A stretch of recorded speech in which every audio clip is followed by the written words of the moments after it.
Одним поздним вечером я получила телефонный звонок с тревожной новостью. На обочине за городом был найден бездомный щенок, который не смог самостоятельно подняться. Он лежал в грязи, промокший до костей, и никто не пришел на помощь. Очень обеспокоенная, я начала звонить знакомым, просить помощи, но все были заняты.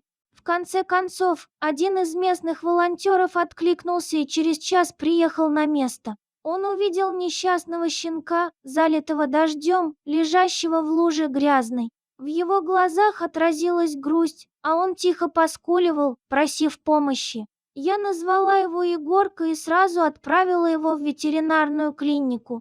Оказалось, что он был очень слаб и выглядел беспомощным. Хотя его лапки и позвоночник были целыми, внутренние органы получили серьезные повреждения. Егорке требовалась домашняя передержка и лечение.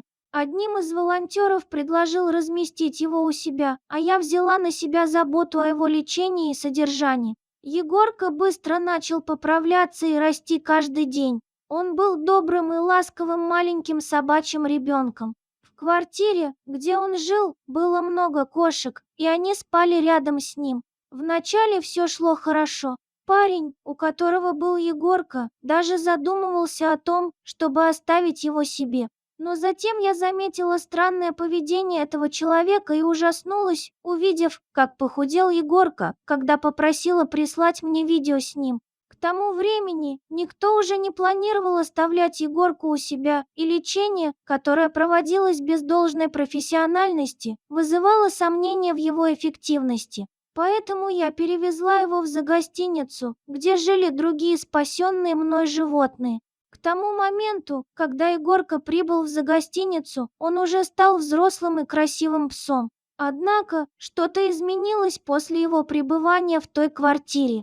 Егорка стал панически бояться мужчин и не подпускал к себе никого, кроме женщин. Почему это произошло, я так и не смогла понять. В загостинице мы смогли привести Егорку в приличное состояние и обеспечить ему медицинскую помощь. Он быстро восстановился, блестел здоровьем и выглядел заботливо.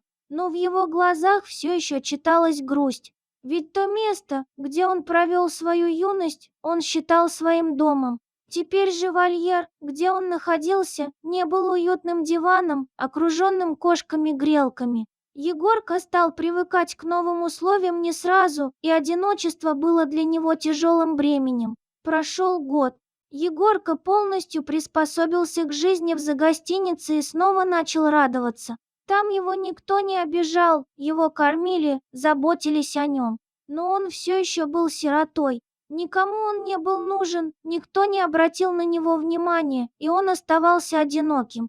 Как и другие животные в загостинице, Егорка жил в ожидании, но никто не знал, появится ли кто-то, кто наконец скажет: «Друг, пойдем домой». Пока что Егорка только с грустью наблюдает, как забирают домой маленьких и милых питомцев, в то время как он, хоть и большой, все так же мал и уязвим внутри. Казалось, что он не заслуживает места на диване или даже в собственном вольере.